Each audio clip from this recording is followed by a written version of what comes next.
6 years have passed since that horrendous incident.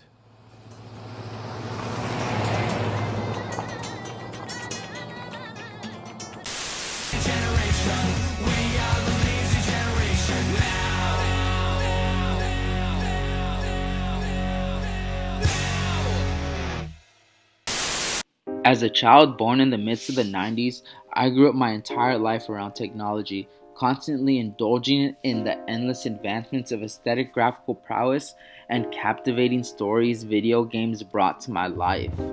But now, more than ever, I can't help but feel a bittersweet feeling when a new game that is promised to bring joy to the gaming community is announced. Remember the good old days when you would buy a game from the store and you would leave happily knowing that the disc contents would contain everlasting enjoyment for hours on end without having to worry about paying more to unlock another character enhancement or perks? Those were the days.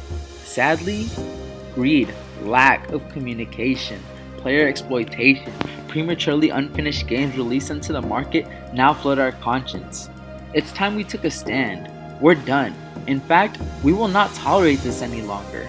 Keep coming at us with insults to our intelligence to know better, and we will pack up our bags and leave to other realms of gaming where we are not puppets to be done with as pleased. The era of microtransactions is officially in full effect and stronger than ever.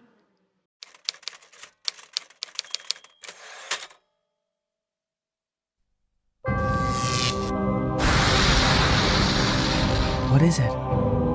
Exactly what I feared. Where did this idea that it is just to pay more for a game which you have already bought come from? In 2006, when the Xbox Live Marketplace came into fruition, executives began entertaining the idea of microtransactions. The first title adoptions came with the introduction of winter-themed outfits, new maps, and new cars. Yet neither of these DLC add-ons warranted enough gravitational pull to convince consumers from reaching for their wallet to cough up extra dough. This all changed when Elder Scrolls 4 Oblivion adopted the concept. Just 2 weeks after the game's release, Bethesda decided to release a horse armor pack for 200 Microsoft points, or in other words 250. An addition to the game that could have easily been added in, but instead was chosen to be withheld from the masses for a more lucrative cash grab.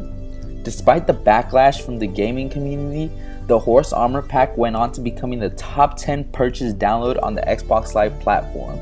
This alone shined light that microtransactions would be the future to plague great AAA titles.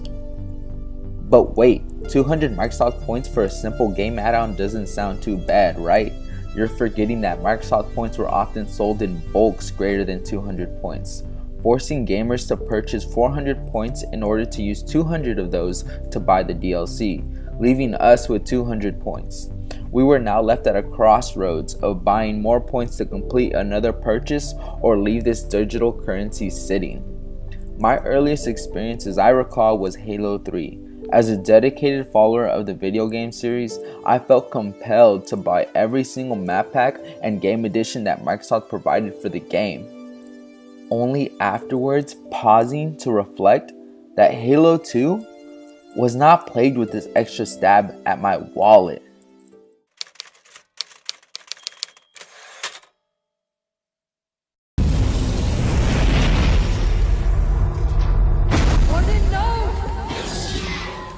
The mantle of responsibility belongs to Cortana and her people. Focus fire. You will not betray her! There was once a time when apps posed a potential threat to the video gaming community, price point and portability being the two biggest factors pushing heavily towards a future absence of the home console. Given that steady advancements in technology were coming at an alarming rate, new phones released yearly, each improving on the year prior, began to be seen as a real threat to the gaming community. Thankfully, that's as far as we get. The prices game manufacturers ask for would never slide in the mobile game community, with a reasonable price capping out at $15. whereas console games demand a price of $60 new. Free-to-play is a recent discovery many publishers found out can make large heaps of income without having to sell the game, rather enhancements within the game. Games such as Candy Crush and Clash of Clans can be initially downloaded onto a player's phone at no cost, this being the plan of the publisher's entire scheme, albeit the graphics are not the main point of these games. It's hooking the player with the desire to keep advancing or otherwise punishing them with long wait times. Given the human nature of wanting things faster, we cough up the dough. Games like these have flooded the app marketplace, nullifying the chance for AAA game creators to enter this market, but it taught them something very important. Consumers will pay and go at any length to buy themselves into high ranks and in-game advantages that are usually unlocked through grinding it out, combined with unusually long wait times.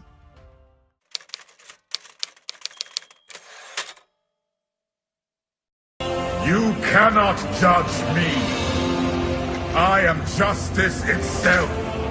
We were meant for more than this. To protect the innocent.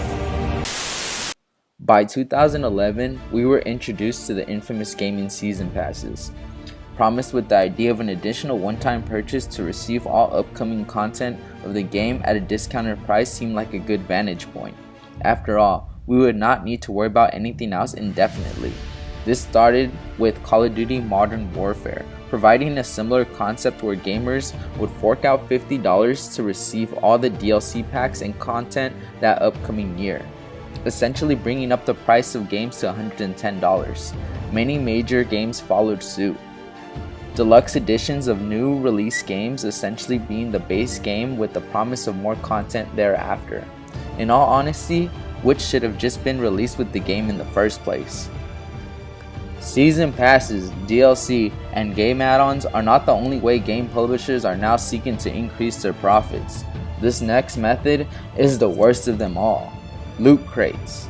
If you've ever collected Pokemon cards or Yu-Gi-Oh cards, you may be familiar with this concept, as booster packs contain an air of mystery that gravitates card collectors to keep buying until they pull the rarest card in the set.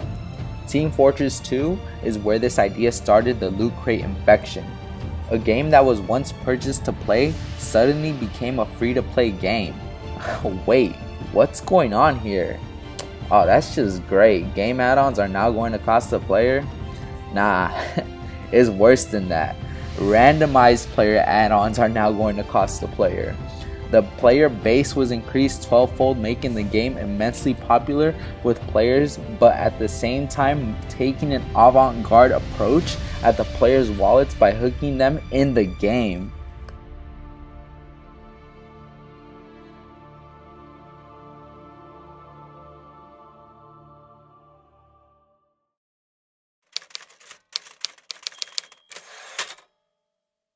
What are you doing, my son? Succeeding you, father.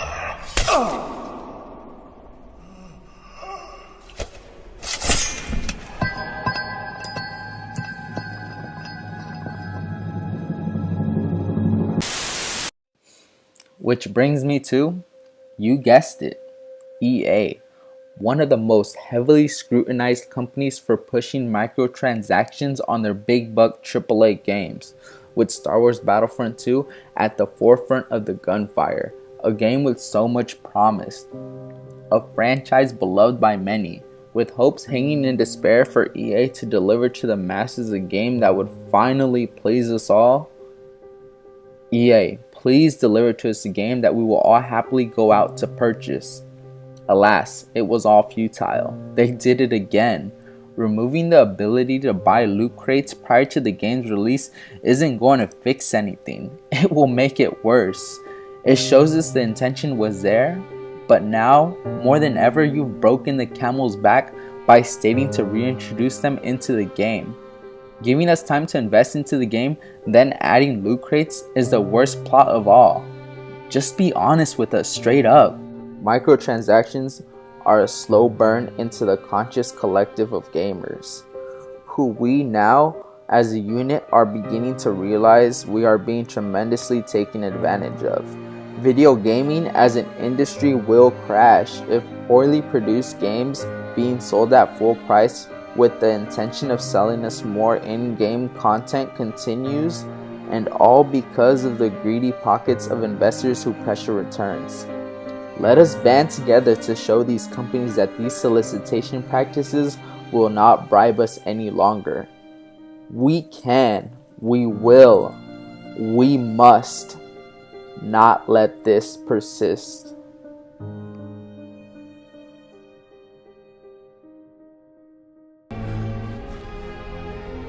You were the chosen one! It was said that you would destroy the Sith, not join them! Bring balance to the Force, not leave it in darkness!